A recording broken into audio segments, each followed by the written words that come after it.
ಕೈ ಕುಟ್ಟೋಗ ನಿಮಗ್ ಬರ್ಬಾರ್ದು ಬರ ನಿಮ್ಗೆ ಕರಿ ನಾಗರ ಕಡಿಯ ಅಲ್ಲ ಕಂಡ್ರು.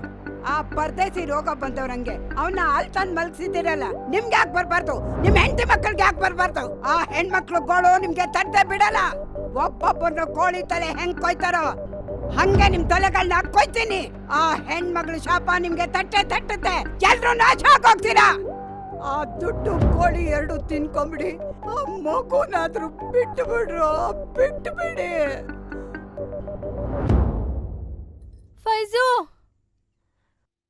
ಫೈಜು ಬಾಪ್ ಫೈಜು ಫೈಜು ಫೈಜು ಫೈಜು ಫೈಜು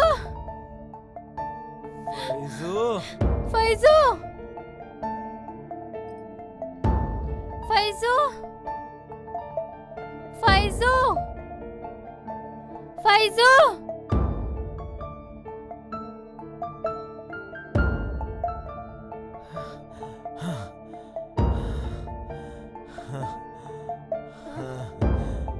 ಫೈಜು ಫೈಜು ಫೈಜು ಎಲ್ಲಿದ್ಯಾ?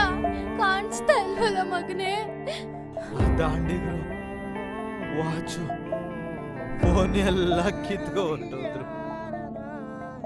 ಅಲ್ಲಿ ಯಾರಾದ್ರೂ ಊರವ್ರು ಸಿಕ್ಬೋದು, ಕೇಳೋಣ ಬನ್ನಿ. ದಾರಿಲಿ ಯಾರಾದ್ರೂ ಸಿಕ್ಕಿದ್ರೆ ಸುದ್ದಿ ಕೊಡೋಣಂತೆ. ಫಯಾಜು, ಏನಪ್ಪ ಇದು? ಮೈಗೆಲ್ಲ ತರಿಸ್ಕೊಂಡ್ಬಿಡ್ತೀಯ, ಏನಾಯ್ತು? ಬಿಡ್ರಿ ಗುಡ್ಡಪ್ಪ, ನನ್ ಗ್ರಾಚಾರನೇ ಚೆನ್ನಾಗಿಲ್ಲ. ನನ್ ಮಗು ಎಲ್ಲವನೇ, ದಯವಿಟ್ಟು ಹುಡುಕಿಸ್ಕೊಡ್ರಿ.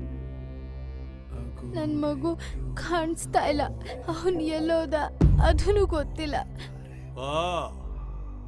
ಅದಕ್ಕೆ ರಾಧಮ್ಮ ಊರಲ್ಲೆಲ್ಲ ಎಗರಾಡ್ತಿದ್ಲು. ಸಿಕ್ದವ್ರಿಗೆಲ್ಲ ಉಗಿದು ಉಪ್ಪಿನಕಾಯಿ ಹಾಕಿ ಖಾರ ಮೆತ್ತಾ ಇದ್ಲು. ಮಗು ಕಾಣ್ತಾ ಇದ್ಲು.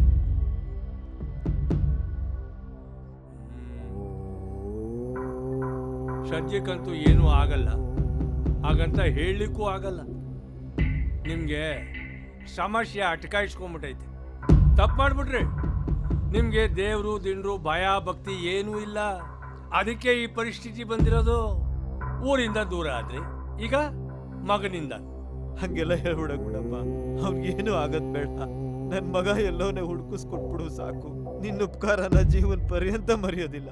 ಮರೆಯಲ್ಲ ಅಂದ್ರೆ ಎಲ್ಲ ನೆನ್ಪೈತೆ ನಿಂಗೆ, ಹೌದು? ನಿನ್ ಮಗನ್ಗೆ ಜ್ವರ ಬಂದಾಗ ತಾಯಿ ಹತ್ರ ಬಂದು ಹರಕೆ ಕಟ್ಕೊಂಡು ಹೋದೆ, ತೀರಿಸಿಲ್ಲ. ಅದಕ್ಕೆ ತಾಯಿ ಮುನ್ಸ್ಕೊಂಡವಳೆ, ನಿಮ್ಗೆ ಹಿಂಗಾಗಿರೋದು. ತಪ್ಪಾಯ್ತು ಗುಡ್ಡಪ್ಪ, ಹರ್ಕೆನೂ ಒಪ್ಪಿಸ್ತೀನಿ. ಮಗು ಸಿಕ್ಕದ್ ಕೂಡ್ಲೆ ಕಾಣ್ಕೆನೂ ಅರ್ಪಿಸ್ಬಿಡ್ತೀನಿ. ಕೆಂಪು ಹುಂಜ ಹರಕೆ ಗೊತ್ತಲ್ಲ? ಆಯ್ತು, ಒಪ್ಪಿಸ್ಬಿಡ್ತೀನಿ. ಅಸ್ಸಲಾಂ ಅಲೈಕುಂ ಹಜರತ್. ವಾಲೇಕುಂ ಸಲಾಂ ಫಯಾಜ್. ದೇವ್ರು ನಿನ್ ಮೇಲೆ ಇಷ್ಟೊಂದು ಕೋಪ ಯಾಕೆ ಮಾಡ್ಕೊಂಡಿದ್ದಾನೆ ಗೊತ್ತಿಲ್ಲ. ನಿಂಗೆ ತುಂಬಾ ಕಷ್ಟ ಕೊಡ್ತಾ ಇದ್ದಾನೆ. ಹಜರತ್, ನನ್ ಮಗು ಕಾಣಿಸ್ತಾ ಇಲ್ಲ. ನೀವೆಲ್ಲಾದ್ರೂ ನೋಡಿದ್ರಾ? ಇಲ್ವಲ್ಲ. ನಿನ್ಗೆ ಪೀರಂದು ಶಾಪ ತಗಲಿರ್ಬೇಕು. ನಾನು ಪೀರಾನ ಹೆಸರಲ್ಲಿ ಫಾತೆಹ ಮಾಡಿ ಸಕ್ರೆ ಓದಿಸಿ ನಿನ್ ಮಗ ಹುಷಾರಾಗ್ಲಿ ಅಂತ ತಾವೀಸ್ ಕಟ್ಟಿದ್ದೆ. ನಿನ್ ಮಗ ಹುಷಾರಾದ್ರೆ ಹುಂಜಾನ ಒಪ್ಪಿಸ್ತೀನಿ ಅಂತ ಹೇಳಿದ್ದೆ. ಆದ್ರೆ ನಿನ್ ಮಗು ಹುಷಾರಾದ್ಮೇಲೆ ನೀನು ಅದನ್ನ ಮರ್ತ್ಬಿಟ್ಟೆ. ಅದ್ರದ್ದೇ ಕರಾಮತ್ತು ಇದೆಲ್ಲ. ನಿನ್ನ ಈ ಕಷ್ಟಕ್ಕೆ ತಂದು ಹಾಕಿದೆ. ಮೊದ್ಲು ಹರಕೆ ಒಪ್ಸು, ಹುಂಜಾನ ಬಿಸ್ಮಿಲ್ಲಾ ಮಾಡಿಸಿ ಊಟ ಹಾಕ್ಸು. ಎಲ್ಲಾ ಪೀರಾ ಸರಿ ಮಾಡ್ತಾನೆ. ಫಯಾಜ್, ಸಮಸ್ಯೆ ಆಯ್ತದೆ. ಮೊದ್ಲು ತಾಯ್ತ ಕಟ್ಟಿದ್ ನಾನು. ಆ ಹುಂಜ ಜಟ್ಕ ಕಟ್ಟಾಗ್ಬೇಕಾಗಿರೋದು ನಮ್ ದೇವಸ್ಥಾನದಲ್ಲಿ. ಇಲ್ಲ ಅಂದ್ರೆ ತುಂಬಾ ತುಂಬಾ ಸಮಸ್ಯೆಗೆ ಸಿಕ್ಕಾಕೊಂಡ್ಬಿಡ್ತೀರಾ. ಅದೆಲ್ಲ ಗೊತ್ತಿಲ್ಲ. ಮೊದ್ಲು ಪೀರನ್ಗೆ ಅದು ಬಿಸ್ಮಿಲ್ಲಾ ಆಗ್ಬೇಕು ಅಷ್ಟೇ. ಏನ್ರಿ ಇದು ಬೀದಿಲೆಲ್ಲ ರಂಪಾಟ ನಿಮ್ದು? ಏನೂ ಇಲ್ಲ ಫಾದರ್, ಹರ್ಕೆನ ಒಪ್ಸಿ ಅಂತ ಕೇಳ್ತಾ ಇದ್ದಾರೆ. ಆದ್ರೆ ನನ್ ಮಗು ಕಾಣಿಸ್ತಾ ಇಲ್ಲ ಫಾದರ್. ಓ ದೇವರೇ, ಕರುಣೆ ಇರಲಿ ಬಾಲಕನ ಮೇಲೆ.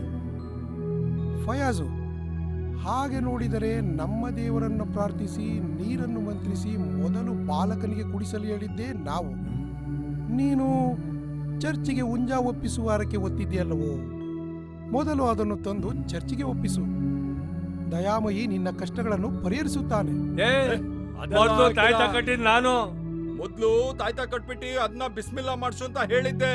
ಮೊದಲು ನೀರನ್ನು ಮಂತ್ರಿಸಿಕೊಟ್ಟಿದ್ದು ನಾವು. ಅವ್ನು ಮೊದಲು ಬಂದಿದ್ದು ದೇವಸ್ಥಾನಕ್ಕೆ. ಪೀರನ್ಗೆ ಅದು ಕೊಡ್ಲಿಲ್ಲ ಅಂದ್ರೆ ಆಮೇಲೆ ಅಷ್ಟೇ. ಮೊದಲು ನಾವು ನೀರನ್ನು ಮಂತ್ರಿಸಿ ಹಾಕಿದ್ದು ಮೊದಲು ದೇವಸ್ಥಾನ. ಏನ್ ಫಯಾಜು? ಬಿಸ್ಮಿಲ್ಲಾ.